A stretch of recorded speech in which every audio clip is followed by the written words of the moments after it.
Good morning. Welcome to bullion podcast. तो first of all अगर हम देखते हैं सोने और चांदी में in line of expectation market are started dropping. देखिए, मेजरली कोई चेंजेस नहीं है। आज डॉलर इंडेक्स देखेंगे तो वहाँ पे 97.90 का लेवल है। वहीं इंटरनेशनल में गोल्ड टूटना स्टार्ट हुआ है। इससे पहले हमने 4450 4500 का बेस देखा था। एज ऑफ नाउ मुझे लगता है कि प्राइजेस के अंदर और लिक्विडेशन बढ़ता हुआ दिखाई देगा। गोल्ड सबसे पहले 5120 का रिजेक्शन जो इन लाइन ऑफ एक्सपेक्टेशन था वो रिजेक्शन करता हुआ दिखाई दिया है। As of not today is Friday and important day because US और ईरान के बीच में डी एस्केलेशन की बैठक है। 99% ये बैठक फेल होना चाहिए बिकॉज आज आप ये देखिए यूएस हैज़ ऑलरेडी प्लान्ड कि ये एस्केलेशन बढ़े, क्योंकि ऑलरेडी उन्होंने वेनेजुला जो हम ऑयल की बात करते हैं उसको कैप्चर करने का ऑब्जेक्टिव यही था कि कहीं ना कहीं हम ऑयल रिच कंटिन्यू रहे। तो आई थिंक कि कहीं ना कहीं कोई पॉइंट अगर डी एस्केलेशन होता है तो बहुत ही अच्छा है, क्योंकि आप एक सेंटिमेंट देखिए कि डॉलर का बढ़ना, गोल्ड का बढ़ना और क्रूड का बढ़ना। ठीक है, आपको क्रूड अभी दिखाई देगा कि नीचे आया है, बट अगर आप इसको मंथ ऑन मंथ में देखते हैं तो कच्चा तेल भी सपोर्टिव ही है और टेक्निकल चार्ट्स के ऊपर भी क्रूड और स्ट्रांग मूव करता हुआ दिखाई दे रहा है। तो अगर ये तीनों चीज़ का अगर एस्केलेशन है, डेट मीन्स कोई ना कोई जियो पॉलिटिकल टेंशन बढ़ेगा और वो समझ में आता है यूएस और ईरान के बीच में। तो timing gold important tension. Today is Friday. Again, on every Saturday and Sunday, there is a risk कि कहीं ना कहीं कोई वॉर लाइक सिचुएशन जैसे वेनेजुला हुआ या बाकी कुछ है। तो थोड़ा सा आज का दिन इम्पॉर्टेंट है। Labour market, data, retail, inflation, ये अब सेकेंडरी है। जब तक जियो पॉलिटिकल फ्रंट पे things are been not cooled off, I think important रहेगा। तो कमिंग बैक ऑन लेवल्स, तो गोल्ड ने रिजेक्शन किया है $5120 का। जब तक 5100 के ऊपर वीकली क्लोज गोल्ड नहीं आता है, pressure will continue to mount for gold. Immediate support आज के लिए 4620 है, बट ओवरऑल 4400 4440 का जो जोन है वो आराम से दिखा सकता है।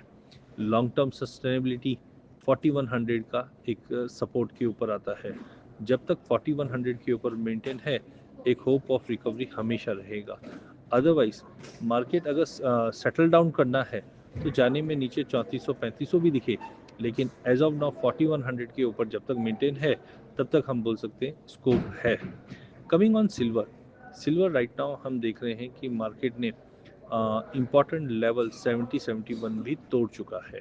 ये इसलिए भी इम्पॉर्टेंट है क्योंकि यहाँ से ही हमने दिसंबर में एक रैली स्टार्ट होते हुए देखी और जो $121 का लेवल स्पाइक किया था। अगर ये हफ्ता $70 के नीचे अगर चांदी ने क्लोज करता है तो नीचे में आपको 64.5 एंड उसके नीचे करीबन 53-54 तक जाता है। क्यों? क्योंकि गोल्ड सिल्वर रेशियो आप देख लीजिए, गोल्ड सिल्वर रेशियो इस वक्त 67 के करीब है और जब ये 50 के नीचे गया था तब भी हमने कहा था ये सस्टेनेबल नहीं है। यहाँ से बैर मिनिमम जो जंप आना चाहिए वो 72 से 74 के जोन में जाना चाहिए। And whenever there is a rise in gold silver ratio which mean silver has to underperform gold. तो either there will be a geopolitical tension जो गोल्ड को सपोर्ट कर जाए और सिल्वर को थोड़ा सा टैप डाउन करे, और अदरवाइज अगर लिक्विडेशन रहता भी है तो वी कैन सी जैसे कल के सेशन में भी हमने देखा गोल्ड भी टूटा लेकिन चांदी ज़्यादा टूटी। तो ओवरऑल आज के सेशन के अंदर भी, हाँ, today as a Friday first half is going to be a negative, but second half again there will be a important move.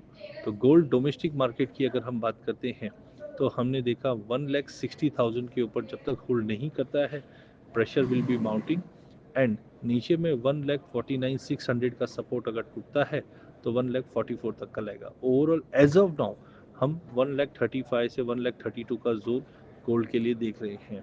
आज के लिए 1,49,600 का लेवल टूटता है तो हम 1,45,000 1,46,000 के आसपास बीच बनाएंगे, but silver is going to be on a toss because जिस ढंग से हमने 3 लाख या 2,90,000 का रिजेक्शन देखा है, प्राइजेस में प्रेशर बना हुआ है।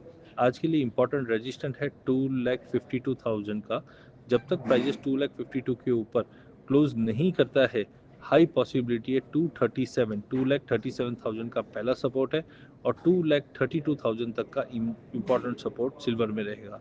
As of now higher margin is a culprit. जब तक हायर मार्जिन रहेगा, स्पेकुलेटिव मनी मार्केट में नहीं आएगा, और जब तक स्पेकुलेटिव मनी नहीं आता है तब तक मार्केट में कोई ऐसा स्ट्रांग मूव नहीं दिखाई देगा। खाली जो रिस्क आपको ध्यान देना है वो है यूएस और ईरान के पीछे।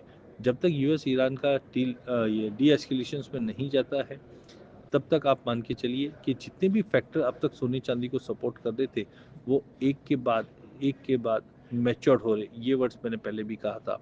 जैसे यूएस ईरान एटलीस्ट टॉक के ऊपर है, फेल होना है पास होना that is a different thing.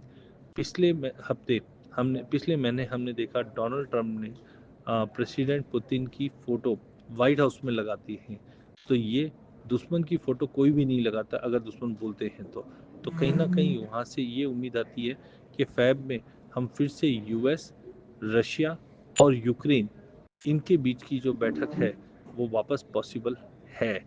तो ये सारी डी एस्केलेशंस की वजह से कहीं ना कहीं सोने और चांदी में गिरावट बढ़ेगी। ईटीएफ में लिक्विडेशन कंटिन्यू है और लास्ट है हायर मार्जिन्स की वजह से कोई भी पोजीशन वापस बिल्टअप होती हुई टाइमिंग नहीं दिखती है। तो ओवरऑल मार्केट में वॉलिटिलिटी कंटिन्यू रहेगी, संभल के ट्रेड करें। Thank you.